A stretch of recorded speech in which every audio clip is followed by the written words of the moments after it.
Typically, in a presidential election year, college campuses would be a hotbed of voter registration activity, but coronavirus has thrown a wrench into those plans.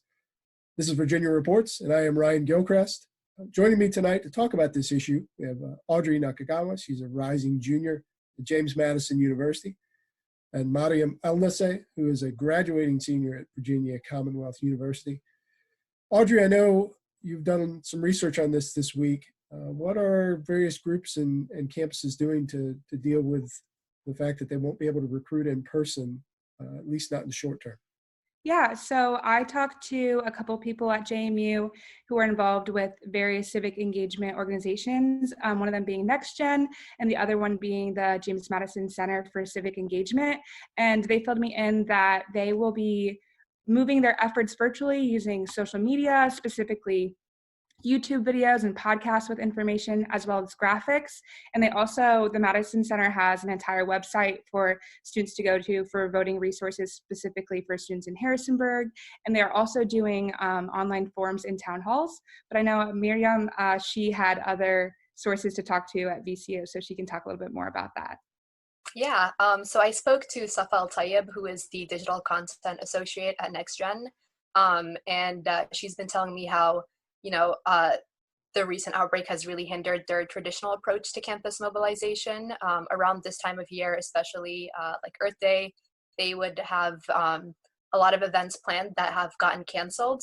They have like a Green Week, Action Week, and climate strikes where they engage a lot of young people through voter registration rallies. So instead, they've had to shift a lot of these efforts to digital ways. And she said, although it's been a really big challenge, it has kind of given them room to be more creative. So they've had virtual town halls on Zoom. And one thing they did was use the game Animal Crossing to reach out to young voters by having their characters dressed in shirts and hats, encouraging people to vote. So a little bit more room for creativity. Sure. That makes sense, given that everyone's sort of adapting to a different reality now.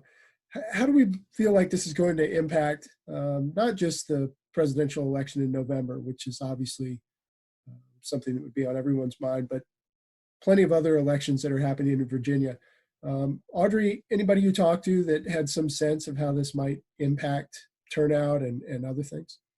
Yeah, so I talked to Kara Whaley, who is the Associate Director of the James Madison Center for Civic Engagement, and she said, quote, "I'm deeply concerned about our ability to reach and educate students for fully informed participation in elections this year," end quote. And she's not alone in this speculation.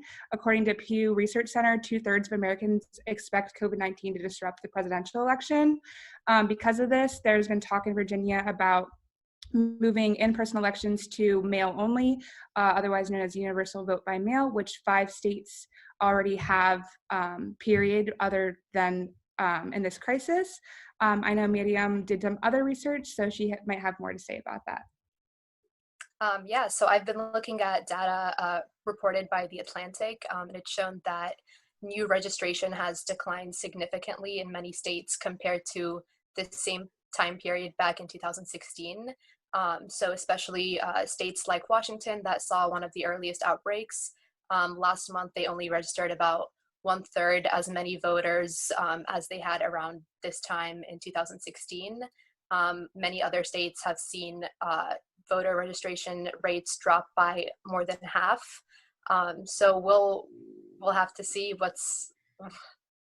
we'll have to see how it's gonna turn out in the fall.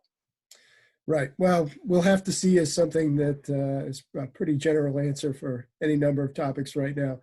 Obviously, we'll do more reporting on this. We've got several months until the election, and it's a topic we'll have to visit again. Audrey, Maryum, thank you for your time and for your research on this. We look forward to future reporting on this as well. For those of you who are watching, we appreciate your time. If you've watched this far, surely you can spare us a like. And if you'd like to subscribe to our channel, that would be great as well. That would help us out tremendously, and we really appreciate it. We thank you for your time, and we'll see you next time. Thank you.